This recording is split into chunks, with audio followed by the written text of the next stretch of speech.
Hello everyone, welcome back to our channel. Digital communication system का जो हमारा series start किया था हमने, उसको कंटिन्यू करते हैं। लास्ट लेक्चर्स में हमने देख लिया था वाइड सेंस स्टेशनरी प्रोसेस क्या होता है, ऑटो कोरिलेशन क्या होता है, मीन क्या होता है, वो हमने लास्ट लेक्चर्स में कंप्लीट कर लिया था। एंड कुछ प्रॉब्लम स्टेटमेंट हमने सोल्व करके देख लिए थे लास्ट लेक्चर्स में। जिन्होंने वो वीडियो नहीं देखे वो चैनल पे जाके देखते हैं, प्लेलिस्ट में ऐड कर दिए गए हैं। आज हम एक न्यू प्रॉब्लम सोल्व करते हैं। क्वेश्चन क्या गिवन है, ए रैंडम प्रोसेस अपने को गिवन है, it defined as x of T. X of t अपने को रैंडम प्रोसेस गिवन है where phi is uniformly distributed function. क्या गिवन है, डिस्ट्रीब्यूटेड वेरिएबल अपने को गिवन है फाई। ये इंपॉर्टेंट वर्ड आपको याद रखना है, यूनिफॉर्मली डिस्ट्रीब्यूटेड रैंडम वेरिएबल। क्या हो जाएगा इसमें, and in the range, range क्या गिवन है 0 to 2 पाई। एंड प्रूव क्या करना है, डब्ल्यू एस एस या वाइड सेंस स्टेशनरी प्रोसेस। तो सबसे पहले आपको जो गिवन है वो लिख लेते हैं। गिवन क्या गिवन है, एक रैंडम प्रोसेस गिवन है, x of t is equals to a cos of a cos of omega C T plus five. क्या गिवन है, omega C T plus five, ये अपने को गिवन है रैंडम प्रोसेस। देन नेक्स्ट क्या given है, अपने को चेक क्या करना है, डब्ल्यू एस एस। तो क्या हो जाएगा, कंडीशन फॉर, पहले आपको कंडीशन आनी चाहिए। Condition for wide sense stationary process, wide sense stationary process, stationary process. ये कंडीशन आपको पता होनी चाहिए, जो हमने लास्ट लेक्चर में कवर करे थे। क्या आ जाएगा यहाँ पे, 0 to 2 पाई अपने को गिवन है रेंज। देन क्या होता है, फर्स्ट कंडीशन, दो कंडीशंस होती है। फर्स्ट कंडीशन होता है हमारा जो फर्स्ट मीन का वैल्यू है, इंसेबल मीन, इंसेबल मीन, जिसको m of x T is constant, constant, या इसको ऐसे बोल सकते हैं, not depend on time, time पे डिपेंड नहीं होना चाहिए, या इसको कांस्टेंट ट्रीट करना है, कांस्टेंट बताना है, ये प्रूव करना है अपने को। सेकंड क्या होता है, auto correlation, auto correlation function is the function of time difference, time difference. किसका फंक्शन होना चाहिए, टाइम डिफरेंस का फंक्शन होना चाहिए। अब वन बाय वन सॉल्विंग करना स्टार्ट करते हैं। यस, फर्स्ट क्या है, मीन फाइंड करते हैं। तो मीन क्या होता है, mean m of x t, formula क्या होता है, minus infinite to infinite, general formula लिखते हैं पहले। Then x of t into f of x of t, ये क्या होता है, P D F into d of x. यहाँ पे ये एफ ऑफ एक्स क्या है अपना, ये वाला टर्म क्या होता है, P D F, probability density function. And ये कैसे फाइंड करेंगे, यहाँ पे मैंने जो आपको बताया था, अंडरलाइन किया था, यहाँ पे यूनिफॉर्मली डिस्ट्रीब्यूटेड रैंडम वेरिएबल, इसकी हेल्प से अपन फाइंड करेंगे पीडीएफ। जहाँ पे भी ये यूनिफॉर्मली डिस्ट्रीब्यूटेड नाम आए तो वहाँ पे पीडीएफ का वैल्यू क्या आता है, पीडीएफ इज इक्वल टू, क्या है अपने पास, 1/2 पाई है, 0 से 2 पाई में है, तो क्या देगा 1/2 पाई, पीडीएफ का वैल्यू आ जाएगा 0 to x, किस में आनी चाहिए रेंज, 2 पाई तक। 0 to 2 पाई में क्या आ जाएगा वैल्यू, 1/2 पाई। एंड अदरवाइज क्या आ जाएगा, अदरवाइज 0, अदरवाइज कंडीशन में क्या आ जाएगा 0, पीडीएफ का वैल्यू क्या आ जाएगा 0। यस, ये फाइंड हो गया। देन मीन क्या आ जाएगा, m of x T is equal to, limit क्या आ जाएगी 0 to 2 पाई, लिमिट क्या आ जाएगा 0 to 2 पाई। And X of T, x of T क्या गिवन है क्वेश्चन में, A cos of omega C T, omega C T plus five into PDF, PDF का वैल्यू क्या है हमारे पास, 1/2 पाई है, 1/2 पाई। एंड यहाँ पे क्या है, फाइव क्या है, यूनिफॉर्मली डिस्ट्रीब्यूटेड है, तो क्या देगा फंक्शन ऑफ फाइव है, तो डी फाइव के रेस्पेक्ट में अपने इंटीग्रेशन लेंगे। 1/2 पाई एंड ए क्या आ जाएगा, कॉन्स्टेंट है, A/2 पाई कॉन्स्टेंट ले लेते हैं, 0 to 2 pi. Then cos omega C T plus five into d five. अब कोस का इंटीग्रेशन क्या होता है, कोस का इंटीग्रेशन अपना होता है sine, A/2 pi, then sine of omega C T plus five, then minus sine of omega C T plus five. क्या आ जाएगा यहाँ पे, सॉरी यहाँ पे क्या आ जाएगा, omega C T plus five, 0 to 2 pi, ये रेंज आ गया अपना, लिमिट आ गया। ठीक है, अब लिमिट पुटअप कर देते हैं, upper limit minus low limit, A/2 pi. And सबसे पहले क्या है, omega C T plus five, क्या आ जाएगा, माइनस फाइव की जगह पहले पुटअप किया 2 पाई, 2 पाई, then minus sine of omega C T omega C T plus zero, zero put up किया तो क्या आ जाएगा 0। देन नेक्स्ट, अब ये क्या आता है, cos sine 2 pi plus theta, sine 2 pi plus theta क्या होता है प्लस साइन थीटा, तो क्या आ जाएगा plus sine theta, A upon 2 pi sine omega C T, theta क्या है यहाँ पे ओमेगा सी टी है, माइनस साइन ओमेगा सी टी, दोनों वैल्यू सेम दिख रहा है, सेम दिख रहा है तो अपन कैंसिल आउट कर सकते हैं, तो यहाँ पे कैंसिल आउट हो गया, तो M of x T is equal to क्या आ जाएगा 0, and which is the constant, value क्या आ जाएगी कांस्टेंट, इंसेबल क्या लिख देंगे अपन, here here ensemble mean, ensemble mean is constant, constant या 0 है, ठीक है। इंसेबल मेल का वैल्यू आ गया अपना 0, तो अपना फर्स्ट कंडीशन जो होता है, फर्स्ट कंडीशन हमने सेटिस्फाई कर दिया। देन अब सेकंड क्या है, ऑटो कोरिलेशन, तो पहले ऑटो कोरिलेशन फाइंड करते हैं, ऑटो कोरिलेशन, ठीक है। ऑटो कोरिलेशन क्या होता है, r of x x t, t one t two, दो टाइम इंटरवल कंसीडर करते हैं टी वन टी टू, किसके इक्वल होता है expected value of x T one into x of t two, यानी टाइम क्या आ जाएगा, एक बार टी वन के फॉर्म में देंगे तो एक्स ऑफ टी गिवन है रैंडम प्रोसेस, उसमें टी की जगह टी वन लेंगे एंड सेकंड में टी टू लेंगे, सॉल्विंग कर लेते हैं यहाँ पे, expected value of x T one क्या आ जाएगा A cos of omega C T one plus 5, then multiply क्या आ जाएगा A cos of omega C T two plus 5, ठीक है। दोनों वैल्यू हमने लिख दिया यहाँ पे।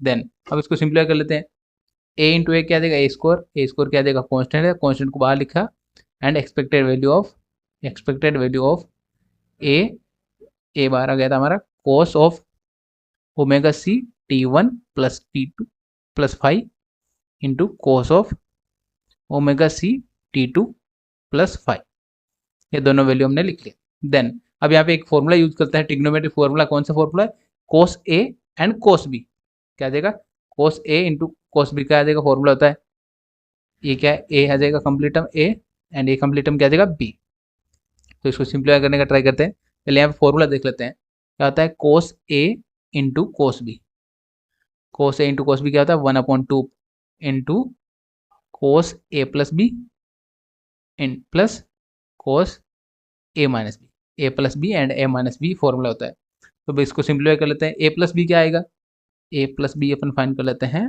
ए क्या है हमारे पास ये है ओमेगा सी टी वन, यहाँ पे क्या देगा ओमेगा सी कॉमन आ जाएगा दोनों में, t one plus T two, then 5 plus 5 क्या देगा 2 5 ए प्लस बी फाइंड कर लिया, देन ए माइनस बी कैसे फाइंड करेंगे, ओमेगा सी दोनों में से कॉमन आ जाएगा, omega C T one minus T two, then 5 minus 5 क्या देगा 0, तो 5 का वैल्यू नहीं आएगा।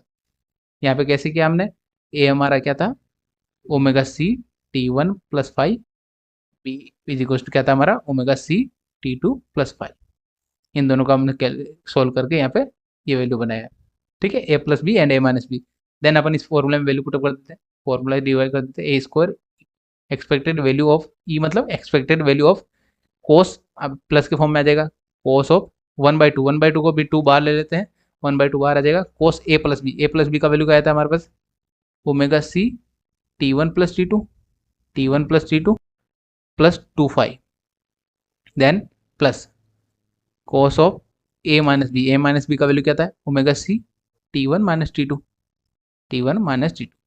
तो इसको सिंप्लीफाई करके यहाँ पे लिख दिया। देन अब यहाँ पे क्या जाएगा एक्सपेक्टेड वैल्यू है, एक्सपेक्टेड वैल्यू दोनों का इंडिविजुअल सोल्व कर लेते हैं, कैसे सोल्व करेंगे, ए स्क्वायर बाई 2 अलग लिख दिया, ए स्क्वायर बाई, देन क्या आ जाएगा expected value of first term क्या आ जाएगा cos of omega C T one plus T two plus 2 5, इसका अलग से एक्सपेक्टेड वैल्यू फाइंड करेंगे, plus expected value of cos omega C T one minus T two, इसका एक्सपेक्टेड वैल्यू अलग से फाइंड करेंगे, देन दोनों का वैल्यू यहाँ पे पुटअप कर देंगे, तो इसको इक्वेशन नंबर 1 कंसिडर कर लेते हैं।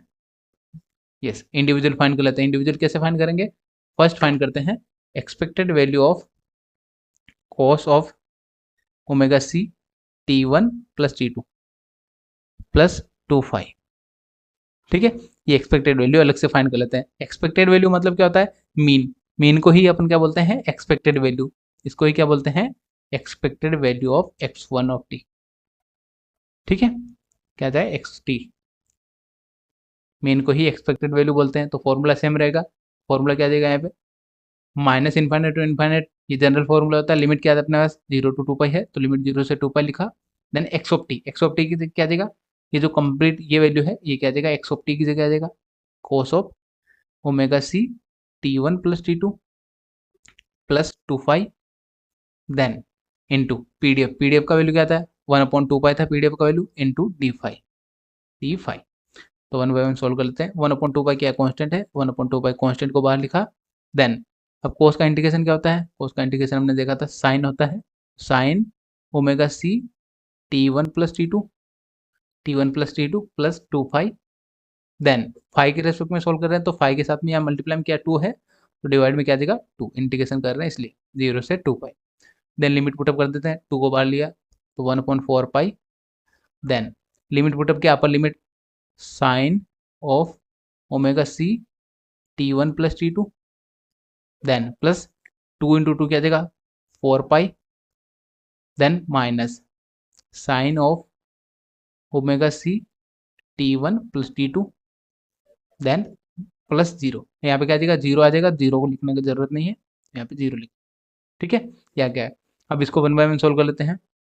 देन यहाँ पे क्या होता है साइन 4 पाई, 4 पाई क्या देगा 2 पाई प्लस थीटा है, तो साइन 2 पाई प्लस थीटा क्या होता है माइनस साइन, यहाँ पे क्या देगा माइनस साइन थीटा, तो 1/4 पाई। देन यहाँ पे क्या देगा साइन थीटा, एक क्या देगा साइन 2 पाई प्लस थीटा क्या होता है साइन थीटा, तो थीटा क्या है ओमेगा सी T1 प्लस T2। यहाँ पे क्या 4 पाई प्लस थीटा था, मतलब 4 पाई प्लस थीटा क्या होता है साइन थीटा, साइन थीटा में क्या देगा ये थीटा है एंड 4 पाई, तो यहाँ पे साइन थीटा बन गया minus sine of omega C T1 plus T2। अब दोनों टर्म सेम मिल रहे हैं अपने को, सेम मिल रहे हैं तो कैंसिल आउट कर देते हैं, तो यहाँ पे कैंसिल आउट किया तो क्या आ जाएगा 0। तो इंसेबल या expected value of cos of omega C T1 plus T2 plus 2 pi is equal to क्या वैल्यू गया 0। तो फर्स्ट टर्म का वैल्यू क्या आ गया हमारा 0। सेकंड टर्म फाइंड कर लेते हैं सिमिलरली सेकंड टर्म क्या आ जाएगा expected value of cos of omega C T1 minus T2। Second वाला एक्सपेक्टेड वैल्यू हम फाइंड कर लेते हैं। सेकंड वाला कैसे फाइंड करेंगे, सेम फॉर्मूला रहेगा, एक्सपेक्टेड वैल्यू फॉर्मूला क्या था 0 to 2 पाई अपना लिमिट है। देन एक्स ऑफ टी क्या देगा ये complete term cos of omega C T1 minus T2। Then PDF क्या था 1/2 पाई, तो 1/2 पाई लिखा into d phi. Then 1/2 pi constant है एंड यहाँ पे फाई के रेस्पेक्ट में सोल्व कर रहे हैं, तो यहाँ पे फाई का कोई टर्म नहीं है, तो ये भी क्या आ जाएगा कॉन्स्टेंट आ जाएगा cos of omega C T1 minus T2, ये भी कॉन्स्टेंट है। देन लिमिट क्या आ जाएगा 0 to 2 पाई एंड यहाँ पे क्या बचा 1 इंटू डी फाई। एंड 1 का इंटीग्रेशन क्या होता है, 1 का इंटीग्रेशन जिसके रेस्पेक्ट में फाइंड करते हैं वही होता है 1/2 pi into cos of omega C T1 minus T2। Then यहाँ पे क्या देगा मल्टीप्लाई में फाई, लिमिट क्या देगा 0 to 2 पाई। अब लिमिट पुटअप किया यहाँ पे फाई 0 to 2 पाई पुटअप किया तो क्या देगा 2 पाई माइनस 0, 2 पाई माइनस 0 मतलब 2 पाई, तो यहाँ पे इसका वैल्यू क्या देगा 2 pi, 1/2 pi into cos of omega C T1 minus T2। Then यहाँ पे क्या देगा 2 पाई, अब इस 2 पाई से 2 पाई कैंसिल आउट हो जाएगा अपना, यहाँ पे एक्सपेक्टेड वैल्यू क्या आ जाएगा अपने पास, जो सेकंड एक्सपेक्टेड वैल्यू था expected value of cos of omega C T1 minus T2।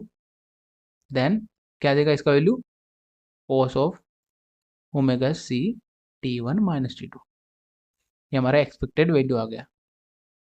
I hope कि आपको क्लियर हो गया होगा। इंडिविजुअल हमने इसलिए सोल्व किया, यहाँ पे कॉम्प्लेक्स नहीं करना है, जितना अगर आप यहाँ से सोल्व करना चाहेंगे तो आप इजीली सोल्व कर पाएंगे, लेकिन कॉम्प्लेक्स हो जाएगा आपका कैलकुलेशन, कॉम्प्लेक्स नहीं करना है। तो इक्वेशन नंबर 1 में पुटअप कर देते हैं, बाई इक्वेशन नंबर 1 क्या देगा auto correlation RxX T1 T2 is equal to first क्या है एक्सपेक्टेड वैल्यू a²/2 ऑलरेडी यहाँ पे बार था a²/2 and first expected value का वैल्यू क्या था 0 प्लस सेकंड का क्या था cos of omega C T1 minus T2। Then auto correlation किस पे डिपेंड कर रहा है यहाँ पे ऑटो कोरिलेशन किस पे डिपेंड कर रहा है, square by 2 into cos of omega C T1 minus T2, T1 minus T2 r of x x T1 T2। ठीक है, यही आपने कंडीशन प्रूव करना। तो सेकंड कंडीशन हमारा क्या था, ऑटो कोरिलेशन किस पे डिपेंड होना चाहिए, auto correlation is the function of time difference. Time difference का यानी T1 माइनस T2 है, ऑटो कोरिलेशन में आंसर आ रहा है। तो अपन जो कंडीशन है WSS का दोनों सेटिस्फाई हो रहा है। यस, तो यहाँ पे इक्वेशन नंबर 1 2 ले लेते हैं, यहाँ पे इसको इक्वेशन नंबर 1 ले लेते हैं, यहाँ पे इक्वेशन नंबर इसको 2 ले लेते हैं, यहाँ पे इक्वेशन नंबर 2 में पुटअप करते हैं, देन इक्वेशन नंबर 3। तो by equation number 1 and 3 the condition of random process is satisfy the condition of WSS। तो क्या दिखा, गिवन जो है hence given random process is wide sense stationary process।